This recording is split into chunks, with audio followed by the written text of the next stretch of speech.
Learning objectives. After completing this module, learners will be able to explain the policies for the people, describe the life of sepoys and peasants, describe the list of 84 rules, discuss how the company fought back against the British. Aftermath. A new phase of history began after 1857. By the end of 1859, the British regained the control and did the following changes. In 1858, the British Parliament passed a new bill that transferred the powers from the East India Company to the British Crown for the better management of the Indian affairs.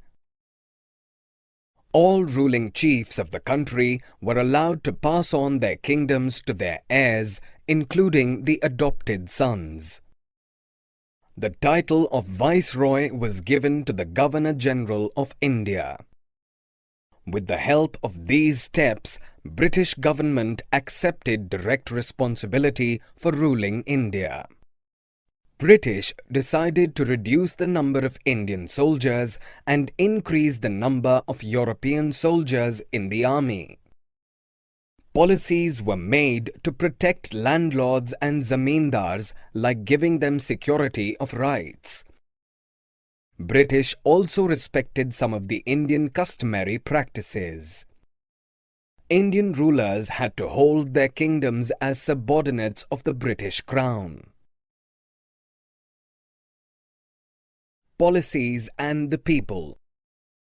The period of mid-18th century had observed drastic reforms in the Indian society by the British and started bringing about social reforms. Revenues and territories were taken away by them, and Nabobs or Rajas gradually saw their powers to be taken away by them.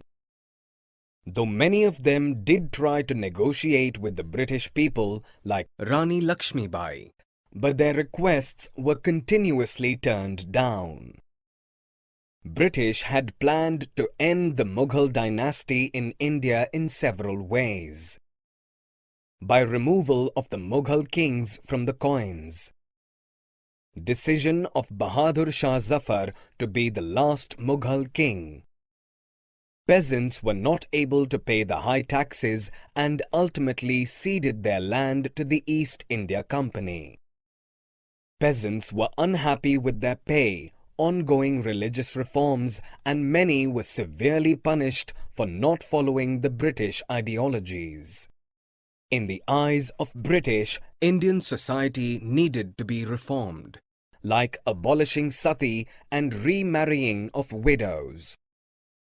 Christianity was promoted, which made Indians feel that their religion was completely destroyed by the British. Through the eyes of the people. A book by a Brahmin from a village in Maharashtra called Vishnu Bhatt wrote Majha Pravas, which illustrated about the ongoing condition at that time. The British wanted to wipe out the Hindu and Muslim religion from India by implementing strict policies. Some Indians did try to revolt and resist these policies, but the secrecy of the plan made by the British was spread out in the open in Meerut. Subedar Sitaram was recruited in the Bengal army and helped British suppress the rebellion. He completed the writing in 1861 in Awadhi and translated it into English. Sitaram's writings were published under the title From Sepoy to Subedar. It said that mind of the sepoy was filled up with distrust against the government because promises made by the East India Company were not fulfilled. According to Indian parties, the aim of British was to turn Indians into Christians, and they had therefore introduced the cartridge in order to bring this about, since both Muslims and Hindus would be defiled by using it. This brought about agitation in every regiment and united many as well.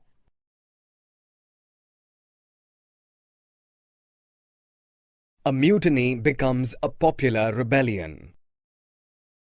Large number of people began to feel that they had a common enemy and they need to rise against them.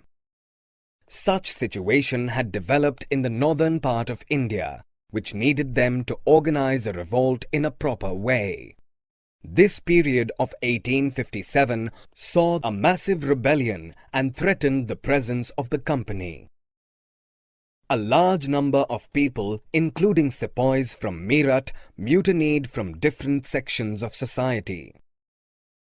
Several sepoys were dismissed from their duties and were sent to jail for not following the orders of the British.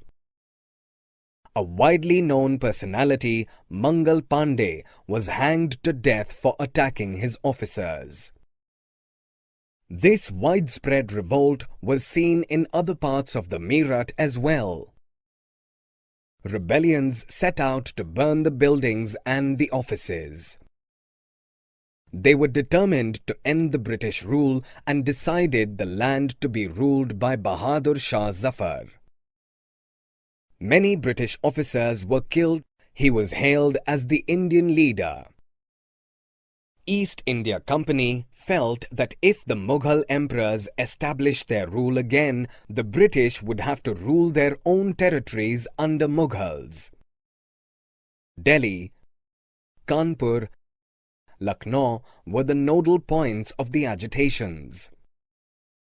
Zamindars were opposed and Nana Sahib gathered the troops to fight the British.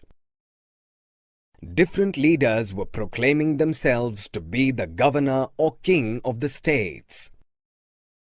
Rani Lakshmibai joined the rebel from Jhansi, and British were outnumbered by the Indians and British rule started to collapse. Leaders like Ahmad Dhula rose and fought to the end the British ruled. Several zamindars, sepoys, civilians were inspired by the revolt and thus joined the rebel in order to end the British rule in India. The company fights back. People were frightened by the large-scale disturbances, so the company decided to end the revolt with all its force. Delhi was recaptured by British from the rebel forces in September 1857. The company fought back and last Mughal ruler Bahadur Shah Zafar along with his wife was sent to jail in Rangoon and his sons were shot before his eyes. British tried to recapture all the nodal points again. People continued to resist and fight battle with the British. The British had to fight for 2 years to suppress the massive forces of the agitated Indian rebellion. Rani Lakshmibai was defeated and killed in June 1858. British tried winning back the faith of the rebels by morally forcing the rebellious landholders by convincing them that if they will cooperate with British, they will not be killed. Summary. Let us summarize what we have learned. The policies of the East India Company affected different people like kings, queens, peasants, landlords, tribal groups and soldiers in different ways. In 1801, a subsidiary alliance was imposed on Awadh. The company began to plan to bring an end to the Mughal dynasty. The Indian sepoys in the employment of the company were unhappy about their pay, allowances and conditions of service. Laws were passed to stop the practice of sati and to encourage the remarriage of widows. On 29 March 1857, Mangal Pandey, a young soldier, was hanged to death for attacking his officers in Barakpur. In this rebel, Nana Sahib of Kanpur, Birji's Qadar of Lucknow, and his mother Begum Hazrat Mahal. Rani Lakshmi Bai of Jhansi took as active part in organizing the uprising against the British. Rani Avanti Bai Lodhi of Ramgarh raised and led the army against the British, who had taken over the administration of her state. The last Mughal emperor, Bahadur Shah Zafar, was tried in court and sentenced to life imprisonment.